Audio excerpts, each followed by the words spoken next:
segue into let's go New York Giants. Let's go Max's team. Let's go. They're 7.5 over under win total. I think it's a decent one. Um, I wouldn't put a lock on an over or under here. I might lean towards under. But they do have one of the easiest schedules in the league. I think this is one of the I said this before, the Giants and the Commanders both, in my opinion, very high ceiling, very low floor. Tough to predict. We don't know what we're going to get from either one of them. The Giants, in my opinion, with getting better on the O line, and getting rid of a horrible coach and getting Brian Dable, who I think everyone's a big fan of. That's why I'm not putting any lock on the under, as well as their easy schedule. I don't know, but let's go through their schedule. They got at the Titans versus the Panthers versus the Cowboys versus the Bears. I have them surprising people through the first 4 weeks, starting out 3-1. I have them dropping to the Titans, beating Baker Mayfield and the Panthers, getting that upset against the Cowboys, and beating the Bears. I have them 2-2. I have them losing to Tennessee and beating Carolina. I think they're just gonna. I think they're gonna split those games. I don't know how it's gonna go. I think they'll split them. I have them losing to Dallas and beating Chicago. So 2-2. I also got a split here. I got them beating Chicago, and I also have them beating Carolina. But I got them dropping their other two. I have beating Tennessee and beating Chicago. It all comes down to Danny Dimes for me. I think it'll kind of take him a while to get back in the groove of things. Their first win comes in week 4 against the Bears. I think that like the Giants' defense itself can help them win like more games than people expect them to. I agree. All right. Well, they have a tougher stretch after that. They have the Packers, the Ravens, and then the Jaguars and the Seahawks. I am going 1-3 here. I have them beating the Seahawks in week 9, but I have them dropping to the Packers, the Ravens, and to the Jaguars, who I kind of believe in the Jaguars, but we'll get to that. I'm a little bit worried about that game, but I do have them 2-2, beating Jags, the Seahawks, losing to Green Bay and Baltimore. Yeah, I got 2-2 here. Same thing. I got them beating Jacksonville and I got them beating Seattle. But I can't trust them those other two games. So I got 2-2. I have the same as Max and Zach beating Seattle and the Jags, and the other two are. I mean, they would have to pull off something crazy to beat the Ravens or the Packers. Yeah. But I think I don't know, the other two, like the Jaguars and the Seahawks they could go either way. I think the Seahawks are better than what people think, and I think the Jags are also better than what people think. So I agree. Yeah, I'm with Will on the Jacksonville train a little bit here. I have them losing to Jacksonville, losing to the Ravens and the Packers, and then beating the Seahawks. All right. They got the bye right there, so I have them at 4-4 heading into the bye. Then they have the Texans, the Lions, the Cowboys, and Washington. I got 2-2 there. I have them beating the Texans, dropping to the Lions, and splitting with the Cowboys, taking an L there, beating the Commanders. I have 3-1. I just have them losing to the Cowboys. I think, I don't know, off of a bye, trust them to beat Houston. That'd be 3 straight wins for them. They'll be riding that. I think they can beat Detroit with that type of momentum. I don't think they'll beat Dallas, but I think they could beat Detroit and beat Washington the week after.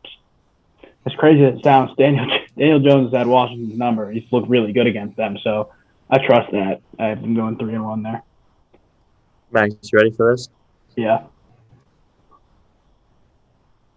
0-4.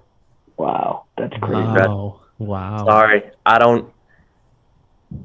I've seen teams, especially in the middle of the season with a bye, happen to the Patriots last year. They came out, had a bye after winning I think they had 9 wins at this point. It was, Will, you know it perfectly. It was right for that Colts game, and they just collapsed.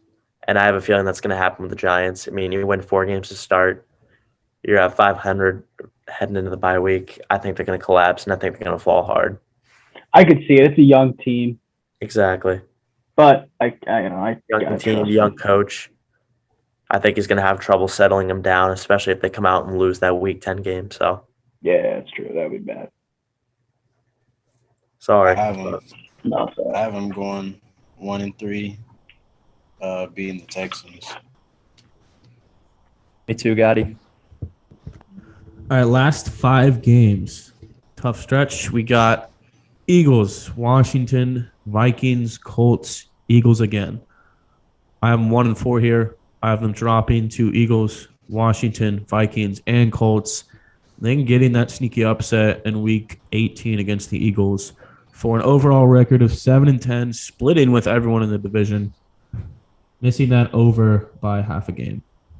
I also have 1-4. I have them beating Washington. You ask me in 2 days, I might even say they beat Minnesota. I wouldn't be surprised. But I'm finishing at 8-9. Yeah, I had them split with Washington. Do you have them sweeping them? Yeah, I do have them sweeping Washington. Okay. I don't know. We'll talk about Washington in a minute, but I'm not super high on them. Hey, Max. Are you gonna say 0-5? 0-5. I'm sorry. I'd be shocked if they lost 9 games in a row. 0-9. I would. Wow. It's the Giants. 0-9 on the back half. It's going to be one of the best collapses we've seen in recent memory. I'd be shocked. See, I could see that if they had Joe Judge, but I find it hard to believe. In the last 9 weeks, they have the Texans, the Lions, Washington twice. At least 4. That's 4 really winnable games there. I don't know. They got to win at least winnable. 1 or 2 of those, I feel like. Yeah, They're all they're winnable games. I'm not going to deny it. Yeah. I just don't think they're going to win. I think this is Daniel Jones' reckoning. He's gone. I've never been a believer in him. Zach is secretly projecting big injuries to all their weapons on offense towards the end of the year. See, that's the thing. Daniel Jones has the quote that their GM used was, "They've done everything they can to screw him up," which is true. This is easily the best team Daniel Jones had around him. I would be shocked if this was his worst year. Yeah. Not worst year, just greatest collapse. So would it be their defense then? Because I think their defense is pretty talented.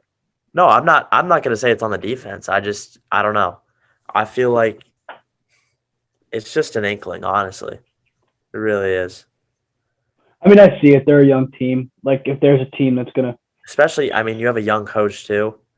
It doesn't feel like new coaches and the Giants have really mixed well.